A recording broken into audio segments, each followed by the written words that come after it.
She walked into the ballroom wearing a simple dress, her heels wobbling slightly, eyes cast downward not out of shame, but because she knew what was coming. Laughter, whispers, sneers, because they all thought she didn't belong, that she was just the help, accidentally stepping into the world of the wealthy. But what they didn't know was that she was already married to the richest man in the room, and when he walked in, took her hand in front of everyone and said just one word, changed her entire life, and shattered theirs. Before we begin, don't forget to like, subscribe, and hit the bell icon, because the next story could be yours, and you won't want to miss it. Asterisk, it started like any other night at the Langston Estate, a grand ballroom, glittering with chandeliers, glasses clinking, violins humming under soft candlelight. The annual Winter Gala was the event of the year. Only the most elite of society attended: CEOs, celebrities, politicians, and the kind of old money families who measured worth not in millions, but in generations. Into this sea of silk gowns and tailored tuxedos walked Ella. She didn't walk like the others, her steps were careful, almost timid. Her dress wasn't a designer label, it was simple, tasteful, a soft rose-colored satin that brushed the floor. Her hair was tied in a loose bun, not styled by a celebrity hairstylist, but done by her own hands in the tiny apartment she shared with her aunt. Her shoes weren't red-soled Louboutins, they were clean, but borrowed. She walked with quiet dignity.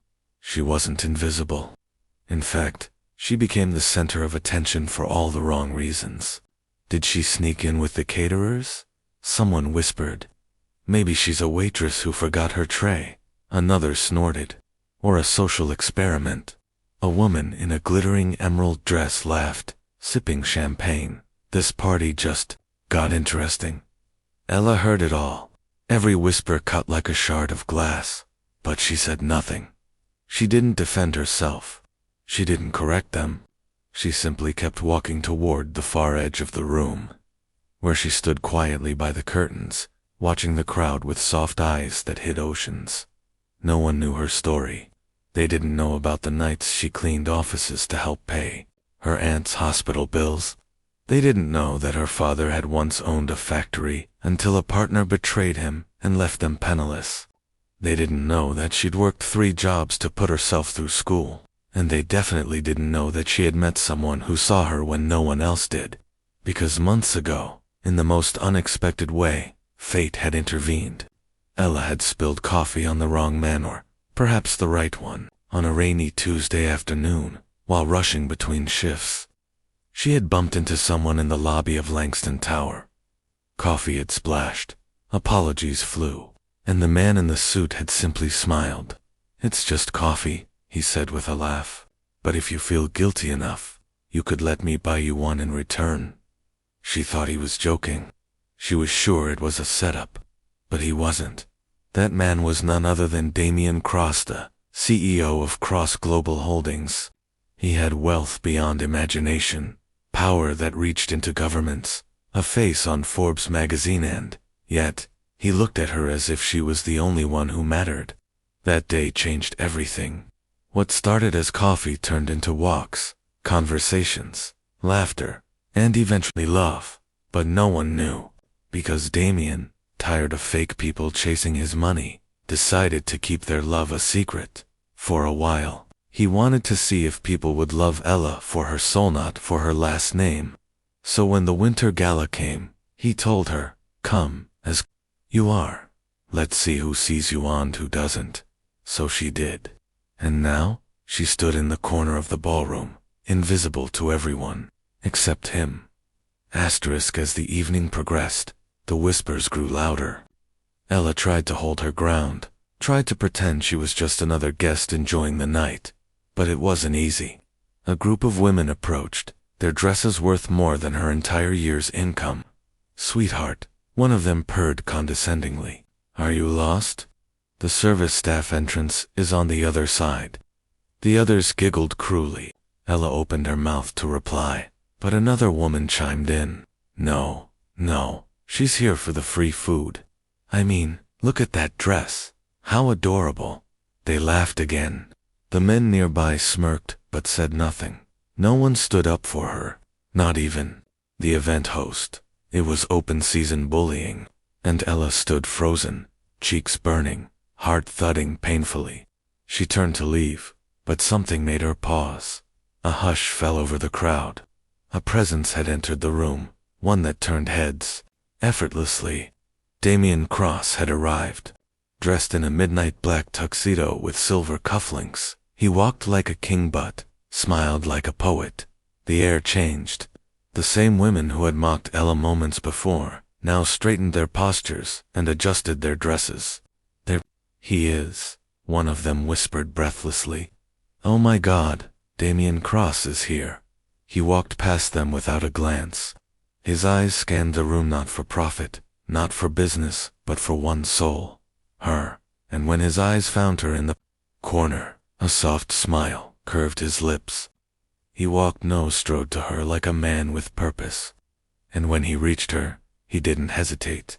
He took her hand, kissed it gently, looked her in the eyes, and then turned to the crowd. "Everyone," he said loudly, "there's someone I'd like you to meet." The room silenced. "This," he said, placing an arm around Ella's waist, "is my wife." Gasps echoed. Champagne glasses froze midair. Faces dropped. And one woman actually stumbled in her heels. "Wait, what?" Someone whispered. "Is he serious?" Someone else stuttered. Damien continued. "You all laughed. You all whispered. But you didn't ask her name. You didn't ask her story. You judged her by fabric and shoes. But this woman," he turned to Ella, "has more strength and class in her little finger than all of you put together." The silence was deafening. One by one, faces turned pale. The woman in the emerald dress tried to stammer an apology, but Damien raised a hand. "Keep it," he said coolly. "You showed who you were, and she showed who she is. That's all I needed to see." Ella's eyes filled with tears. Not because she was hurt, but because, for the first time, someone had stood for her, beside her, and with her. The laughter had turned to shock, and the girl they mocked was now the woman they envied. After that night, everything changed, but not in the way most people expected. Ella didn't suddenly flaunt her wealth or seek revenge. She didn't rub her new status in anyone's face. Instead, she remained exactly who she was, humble, kind, quietly brilliant. But now, the world was watching. Invitations poured in, magazine covers, charity events, business collaborations. Everyone wanted a piece of the woman who had stunned the elite into silence with nothing but grace. Yet Ella turned down most offers. She focused on what mattered: her small nonprofit to help underprivileged girls attend school, the hospital that once saved her aunt, and a new initiative to teach emotional intelligence in corporate boardrooms. The same women who laughed at her now followed her on social media, liking every post. The same men who ignored her now wanted interviews and partnerships. But Ella never forgot. She remembered every face, every whisper, and every moment of silence when she stood alone. She didn't seek revenge. But she did something better. She became unforgettable. 1 year later, the same Winter Gala was held. This time Ella walked in hand with Damien, but this time, she wore no borrowed dress. She wore a simple white suit from a local designer she mentored. No diamonds, no flash, just poise. The moment she stepped in, the crowd parted. People who once mocked her now clapped. Some tried to talk to her, others asked for photos, but Ella smiled politely and kept walking, because she knew something they were just beginning to understand. Respect isn't bought with money, earned through character. And for those who truly see a person's worth, love is the real wealth. That night, as she stood on the ballroom balcony beside Damien, watching the stars above and the city lights below, she whispered, "Thank you for seeing me." Damien smiled, kissed her forehead, and replied, "The world's finally catching up." And with that, the girl they laughed at became the legend they would never forget. Asterisk.